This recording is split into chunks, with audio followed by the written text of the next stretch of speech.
All right, what's up? It's your old pal, Mr. Cook, and we're continuing on 9.4. So we just talked about the empirical rule with standardized, I'm sorry, not standardized, but with normal distributions and standard deviations. Now we're going to go on to the z-score.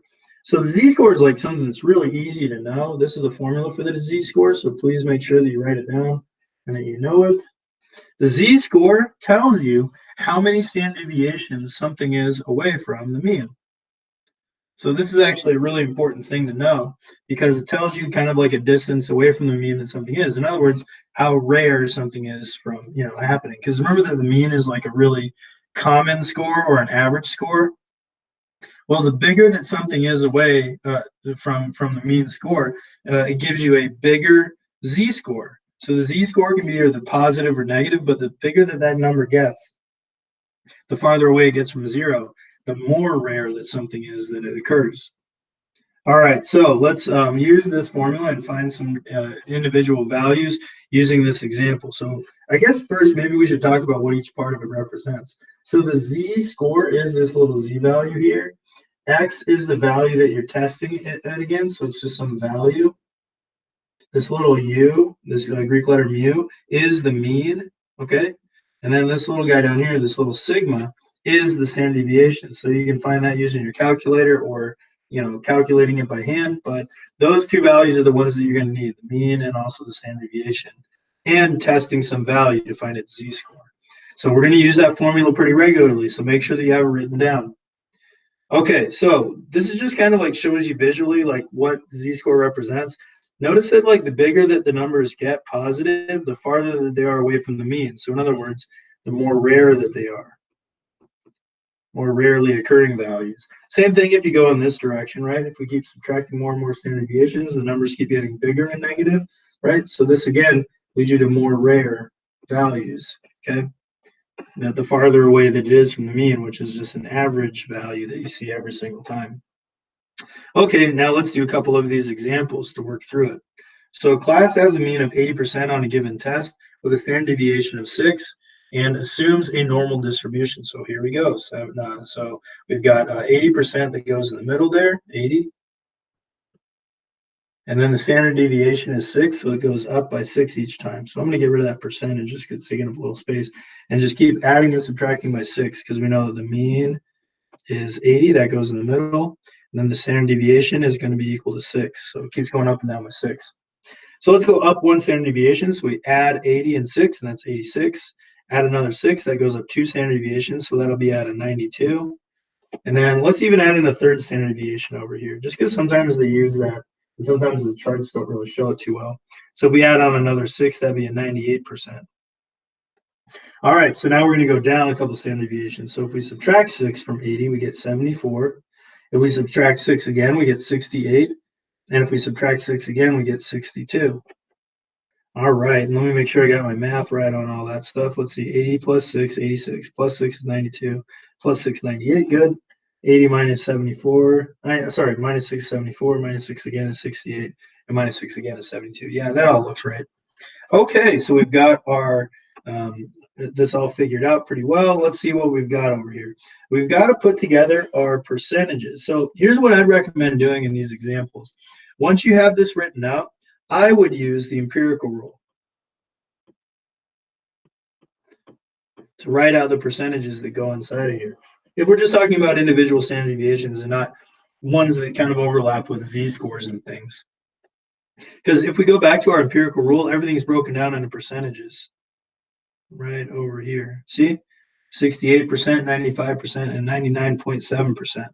So what I'm going to do is just fill this stuff out using those values that I know. So within one standard deviation, that goes for 68%. So I'm going to break it up even further than that to get into these equal halves over here. Because remember, everything's symmetric over that mean right there. So what I can do is figure out exactly what percentage of the data goes like in this region right over here by just taking 68, which is the total distance, around here, just dividing it by 2.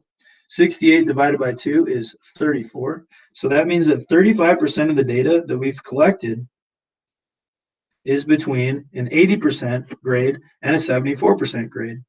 And another 34% of the data, which again adds up to 68%, so that's the empirical rule, another 34% scored between an 80 and an 86% on this given test. All right, so let's figure out what the next part of it's going to be. So the second rule for the empirical rule, let's see what percentage that was. What was it, 95? Yeah, 95%. So out to 2 standard deviations, so from here all the way over to here, 2 standard deviations, we have 95% of the data, of which we know that 68% of it's already taken up over here. So if we take 95%, we subtract away the middle of it, 68%, what do we end up with? So let's use our little calculators there. 95 minus 68 gives us 27. So that means that 27% of the data is going to be left for this part and this part right over here. So how do we find those individual values? Take a wild guess. What do we have to do? That's right. All we got to do is just divide this 27 by 2. So 27 divided by 2 is going to give us these individual little percentages. So 27 divided by 2 should give you 13.5. So that means that 13.5% of the data that we collected is in between 68 and 74% on those tests. And then the same thing goes over here because, again, it's symmetric. So 13.5% of the data is also going to score between 86 and 92. All right, let's do the last little chunk over here with the third standard deviation. Then also we're going to be using the third empirical rule. So what percentage was that third standard deviation out to? There it is, 99.7%. Okay, so we got to go back over here. 99.7% goes from the third standard deviation to the other third standard deviation. There we go.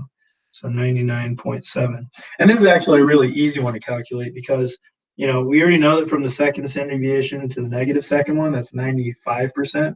So all we got to do is just take 99.7, subtract away 95, and we end up with, what do we get there? 4.7? Yeah, 4.7. So all we have to do is just divide it by 2, and that gives us this little part in between 3 standard deviation and 2, and same thing over here. So 4.7 divided by 2 gives us 2.35. So that means that 2.35% of the students that took this test scored between a 92 and a 98. So 2.35% goes there, and then another 2.5% goes over here as well, because again, it's symmetric. There we go. So what amount is left over past 3 standard deviations? Well, do you remember what everything under the curve adds up to? It should all add up to 100% of the total data that we collected. So if we take 100% of the data and subtract away that 99.7% that accounts for the third standard deviation to the negative 3 standard deviation, all we're left with is 0.3% of the data. And if we divide that by 2, we end up with 0.15% of the data. And that's all the stuff that's left after 3 standard deviations. So a minuscule 0.15% of the data is left over. Isn't that crazy? Just that small amount is left over. That goes to show you how truly exceptional it is and how difficult it is to get like really high scores on a test.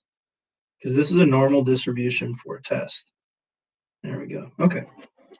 All right, let me erase all that stuff too, just so we have this all cleared out. All right, so all we have left are these little percentages from the empirical rule, and that's all the hard work, because after that, we can just add up percentages to get everything that we need. So check it out. Watch how easy this is. So what percentage of the scores are under 74%? So here's 74% of the data, right? Or 74% score. So all we got to do to find underneath that score is add up all of these percentages. So we've got our 13.5%. plus our 2.35%, plus our 0.15%, and that'll give us our grand total. So if we add all those up using our calculators here, 13.5 plus 2.35 plus 0.15, that'll give us a grand total of 16%. All right, so 16% of the data is underneath 74. What about scoring over a 92%?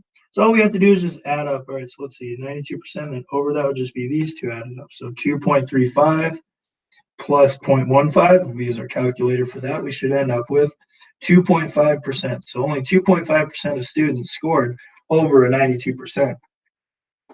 How many students scored between a 68 and an 86? So 68 is right here, 86 is right over here. So all we got to do is just add up those percentages. So we've got 13.5 plus 34 plus 34. And if we use our calculators for that, what do we end up with? Let's see here.